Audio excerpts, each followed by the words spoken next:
Shalom, shalom, queridos amigos, bienvenidos un día más a Israel a Diario. Hoy es lunes 26 de mayo, 28 del mes de Iyar en el calendario hebreo, Shavua Tov. Una excelente semana para todos, que sea una semana con buenas noticias. Llevamos 598 días de guerra en esta tremenda cuenta y 58 rehenes todavía están en la Franja de Gaza. Vamos a comenzar, como ya se nos hizo costumbre, con información que no está en los diarios de hoy en Israel. Esta mañana fueron lanzados 3 cohetes desde la Franja de Gaza, desde el sur de la franja hacia Israel. Las fuerzas de defensa de Israel informaron que 2 de los proyectiles cayeron en la franja y el tercero fue interceptado por los sistemas de defensa aérea antes de que cruzara la frontera hacia el lado israelí. No se escucharon sirenas en ninguna de las localidades de la zona sur del país, siguiendo el protocolo de estos casos. Y la siguiente información tiene que ver con declaraciones que hizo hace unas horas el presidente de Estados Unidos, Donald Trump, sobre Israel, la Franja de Gaza e Irán. Vamos a verlo. Very importantly, we had some very good talks with Iran yesterday and today, and let's see what happens. But I think we could have some good news on the Iran front.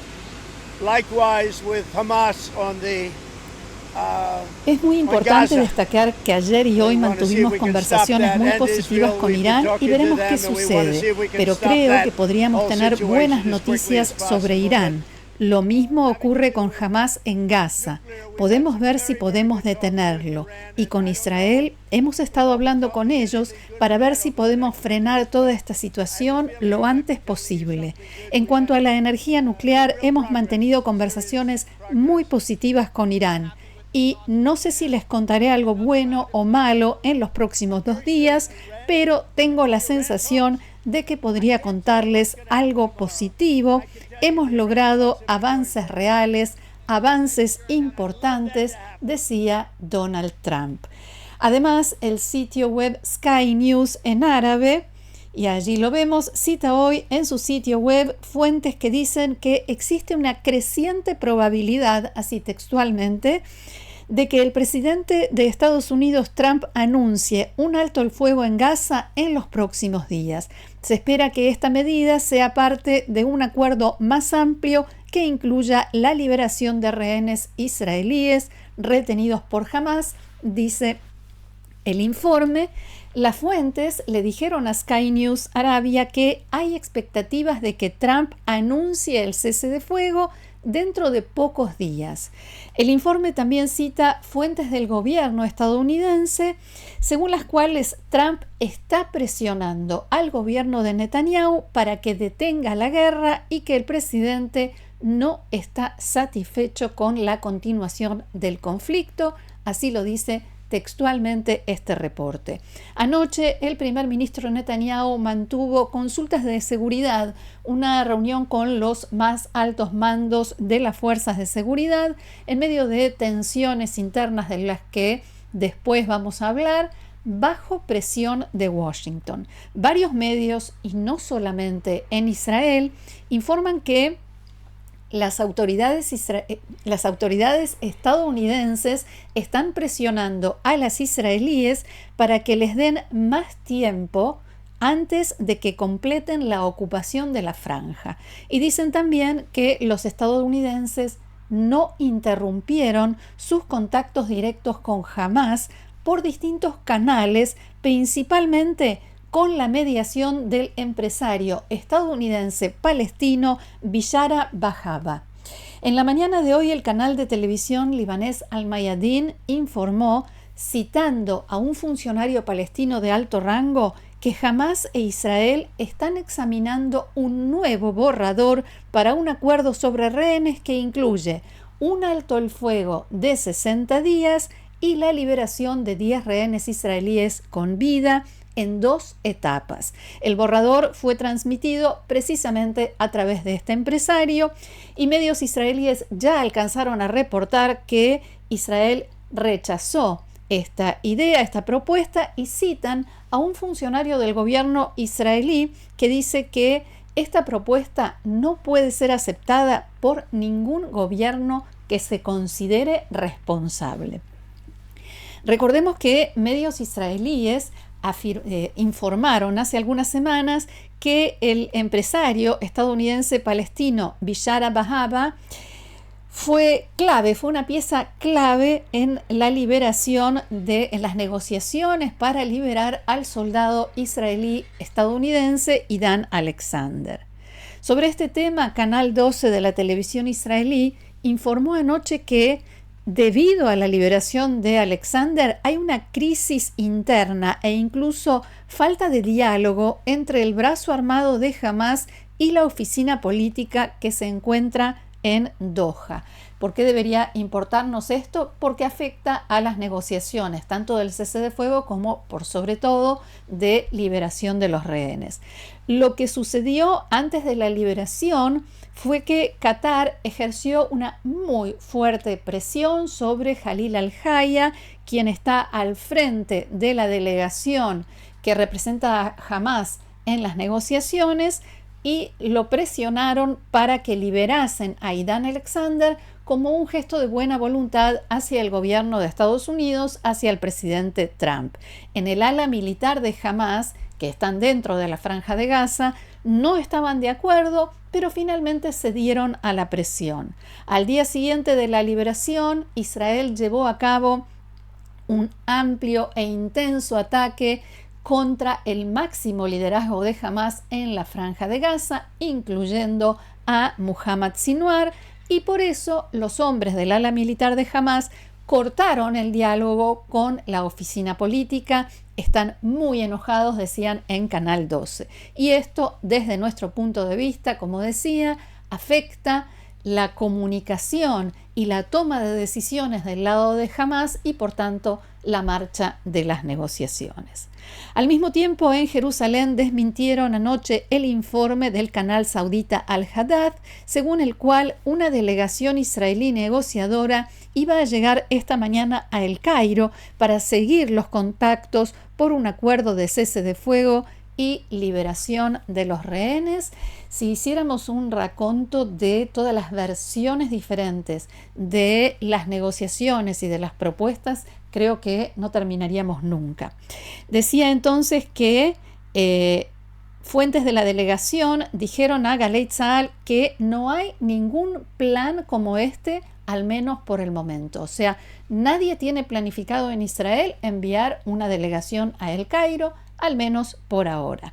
Y recién ahora llegamos a las primeras planas de los diarios. Hoy vamos a comenzar con Haaretz, porque en la primera plana muestra una imagen de Jebalia en la Franja de Gaza y el titular dice: en Tzahal, o sea, las fuerzas de defensa de Israel, estiman que en un plazo de 2 meses tomarán entre el 70 y el 75% del territorio de la franja. En realidad, esto del 70 y el 75 es de varios medios diferentes. Los 2 millones de habitantes se concentrarán en 3 áreas. Y la bajada amplía. En el ejército planean concentrar a los habitantes de la franja en la ciudad de Gaza, en los campamentos del centro y en el área de Al-Muasi, que hasta ahora, durante todo este tiempo, ha sido definida como área humanitaria. Según informaron esta mañana en Galei Tzahal, en el ejército estiman que para cumplir todos los objetivos de la campaña militar necesitarán un plazo de 2 meses. En ese tiempo, las fuerzas de defensa de Israel quieren tomar el 70% de la franja, siendo que en la actualidad tienen el control del 40% de ese territorio. Vuelvo entonces a la primera plana del diario Haaretz, porque la bajada del titular también indica que, según las estimaciones del ejército, el brazo armado de Hamás incluye unos 40.000 hombres hoy en día, y esto es igual a la cifra que tenían antes del 7 de octubre. Hay probabilidad de que en algunas zonas donde las fuerzas de defensa de Israel tienen previsto operar, se encuentren retenidos secuestrados, sigue diciendo el diario, y citan al comandante en jefe de Tzahal, Eyal Zamir, abro comillas, no es una guerra eterna, actuaremos para acotarla, y más adelante vamos a ver que esto no solamente tiene que ver con la guerra. De acuerdo con Haaretz, el ejército sostiene que esta medida llevará a Hamás a un punto de quiebre, esta intensificación, y a una crisis de gobernanza interna, lo cual lo obligará a reanudar las negociaciones para la liberación de los rehenes bajo las condiciones impuestas por Israel o las más favorables para Israel. En algunas de las zonas donde se espera que operen las fuerzas de defensa de Israel y hay o se cree que puede haber secuestrados, el ejército dice que lleva a cabo combates o los llevará a cabo de forma controlada, en plena coordinación con la unidad que se ocupa del tema de los rehenes, y está previsto que hoy, al mismo tiempo, una empresa estadounidense entre en la Franja de Gaza para distribuir ayuda humanitaria, sigue diciendo Haaretz, a la población civil en un intento por evitar que Hamás logre apropiársela. Hablamos de la Fundación Humanitaria de Gaza, que anunció que comienza a entregar ayuda a la franja hoy, a pesar de que su director ejecutivo renunció ayer. Jake Good, director ejecutivo de esta organización respaldada por Israel y Estados Unidos, anunció ayer su renuncia apenas unas horas antes del momento previsto para empezar la distribución de la ayuda, y explicó que solo aceptaría implementar un plan que se adhiera a los principios de humanidad, neutralidad, imparcialidad e independencia. Fin de la cita. La Fundación Humanitaria de Gaza, recordemos, se creó a principios de este año cuando Israel intentaba encontrar este mecanismo para distribuir ayuda humanitaria en Gaza en forma ordenada, organizada y evitando que caiga en manos de Hamás. Si bien técnicamente es una empresa estadounidense, GHF por sus siglas en inglés, se estableció en coordinación entre Estados Unidos e Israel. Si no hay inconvenientes de último momento, entonces la distribución de ayuda humanitaria en su nuevo formato comenzará hoy. Se van a abrir 4 centros, al menos por ahora, 4 centros de distribución de ayuda, 3 en Rafah y 1 en el centro de la franja. Los soldados de Tzahal no van a estar a cargo de repartir la ayuda, y el sistema será mediante la entrega de un paquete por semana a cada familia, o sea, alimentos y todo lo que tiene que ver con ayuda humanitaria una vez por semana. Y contrariamente a lo que se había planificado y también anunciado, quienes se presenten en esos centros de distribución para recibir ayuda no serán sometidos a ningún control de seguridad, lo cual implica que también los agentes de Hamás podrán recibir esta ayuda. Así lo informaba en la mañana de hoy Galei Tzahal, la radio del ejército de Israel. En las fuerzas de defensa de Israel aseguran que con este sistema pueden proveer alimentos y ayuda a 300.000 gazatíes en cada uno de esos centros de distribución, o sea, un total de 1.200.000 personas. Por tanto, queda otro 1.000.000 de gazatíes que se encuentran en el norte de la Franja de Gaza, que por el momento no están incluidos en este nuevo sistema de distribución. Por lo tanto, a esa zona seguirán llegando los camiones con la ayuda humanitaria, sin control, con caos, como hemos visto hasta ahora, y por sobre todas las cosas, de una manera que permite que Hamás se adueñe, se apropie de esa ayuda y llegue incluso a venderla a su propia población a precios completamente desproporcionados. El ejército israelí, lo que estamos viendo es la primera plana de hoy de Arab News, un diario saudita. El ejército israelí inició una investigación de la denuncia del gobierno de Hamás en la Franja de Gaza, según la cual el ejército mató a 9 de los 10 hijos del matrimonio de Alaa y Hamdi Najjar, ambos médicos, en Han Yunes. El más pequeño, un bebé de menos de un año de edad, y el mayor de apenas 12 años. El comandante del Comando Sur de Tzahal, Yaniv Azor, nombró a un oficial general con rango de general de brigada para investigar a fondo lo sucedido. La investigación preliminar indica que el objetivo del ataque fue una célula compuesta por 4 terroristas. La bomba que fue arrojada por la Fuerza Aérea no explotó y por ello se investiga especialmente cómo resultaron muertos los 9 niños por una bomba que, en base a la información que tiene la Fuerza Aérea, no estalló. Tzahal no tiene todavía una confirmación oficial de la muerte de los 9 niños y dice que las fotografías publicadas son falsas, realizadas con inteligencia artificial, lo cual no implica directamente que la información también lo sea, es parte de lo que se investiga. En el ejército dijeron también que la zona de Han Yunes es un área de combate peligrosa en la que se había ordenado la evacuación de los civiles por su propia seguridad antes del inicio de las operaciones terrestres y que se realizará una investigación a fondo, como dijimos, y el ejército pondrá al tanto, informará públicamente sobre los resultados. Seguimos con las primeras planas de los diarios de hoy. Nos vamos ahora a Maariv. Vamos a buscarlo. Aquí está. Maariv abre su edición de hoy con una imagen del general David Zini, a quien el primer ministro Netanyahu eligió como próximo jefe del Servicio de Inteligencia Nacional, Shin Bet o Shabak, para suceder a Ronen Bar. El titular del diario hace un juego de palabras en hebreo. En lugar de Derech Lelo Motzá, callejón sin salida, el titular dice Minui Lelo Motzá, nombramiento sin salida. Vamos a mencionar algunos puntos principales, relacionados, principales digo porque es muy extenso, con esta información, a ponerla en contexto, como es nuestra costumbre.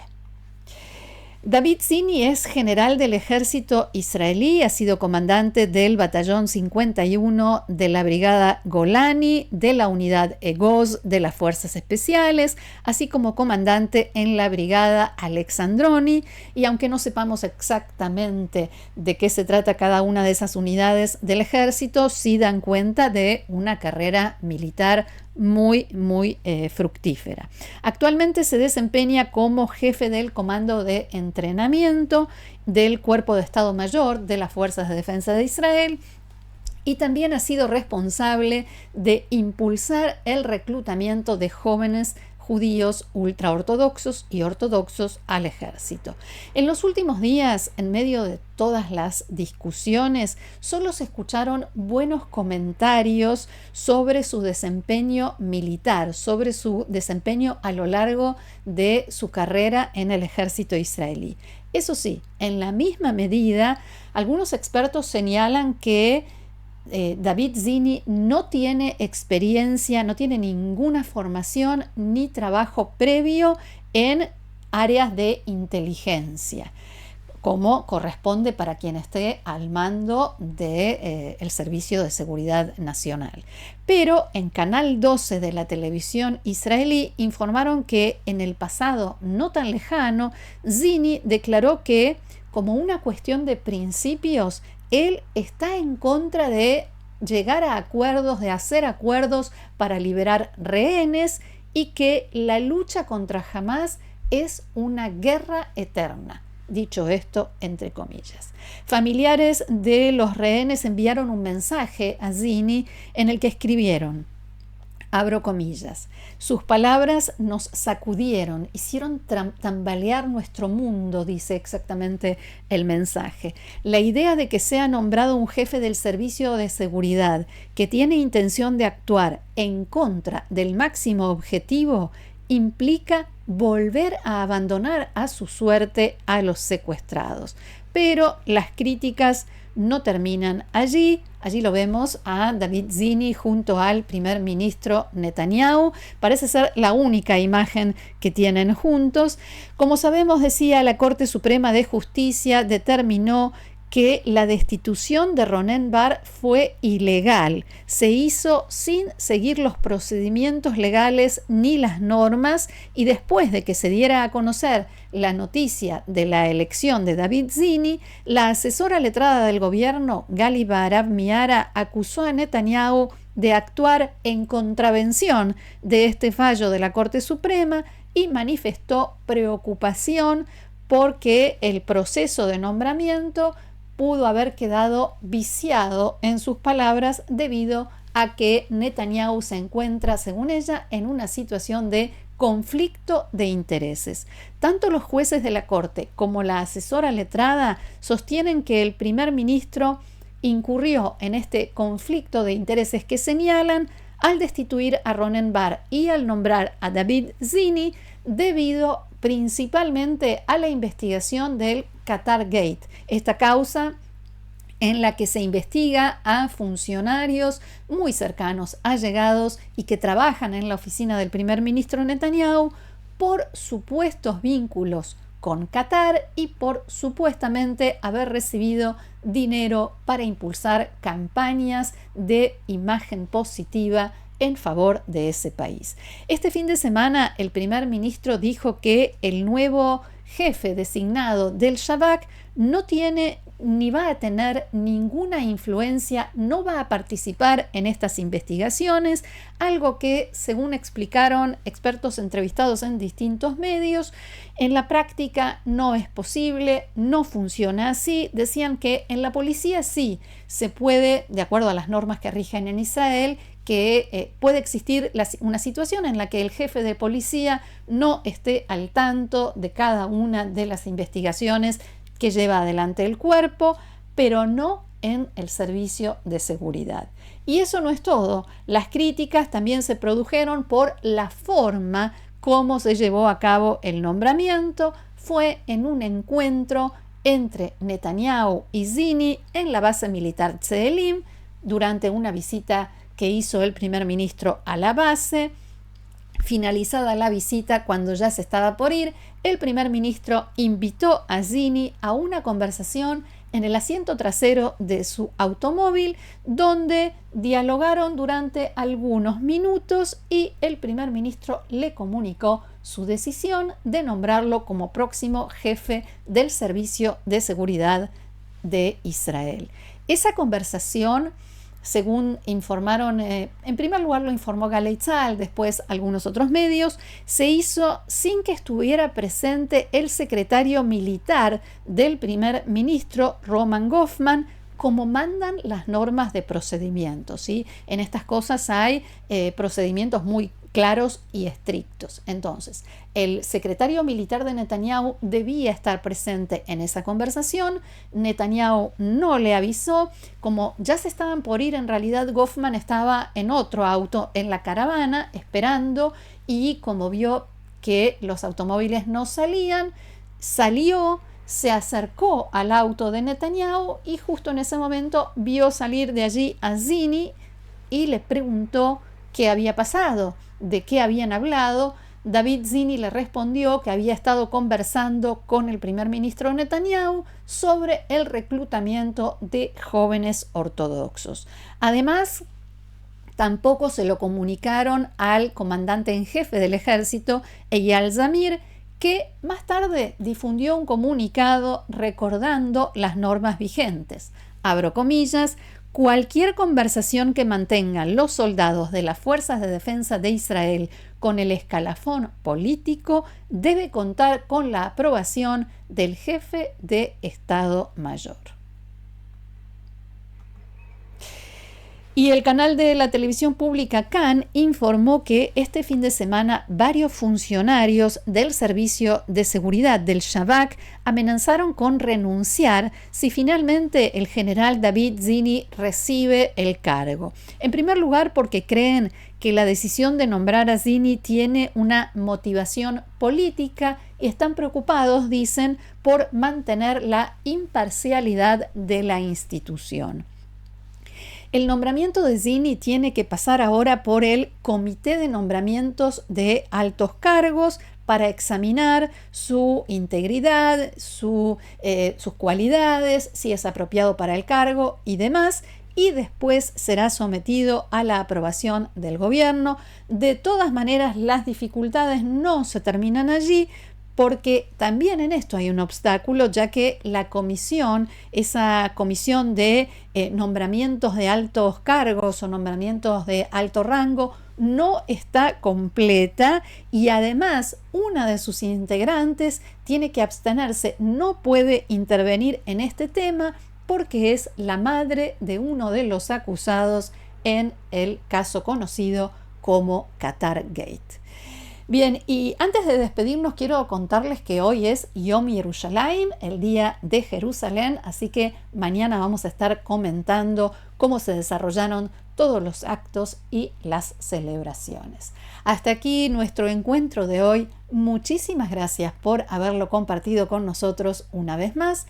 Los invito, como siempre, como cada día, a seguirnos en el canal, a compartirlo, a suscribirse y a formar parte del grupo de amigos de Israel a Diario, haciendo clic debajo de este video donde dice unirse. Gracias nuevamente, los espero mañana aquí en Israel a Diario. Que tengamos buenas noticias. Shalom.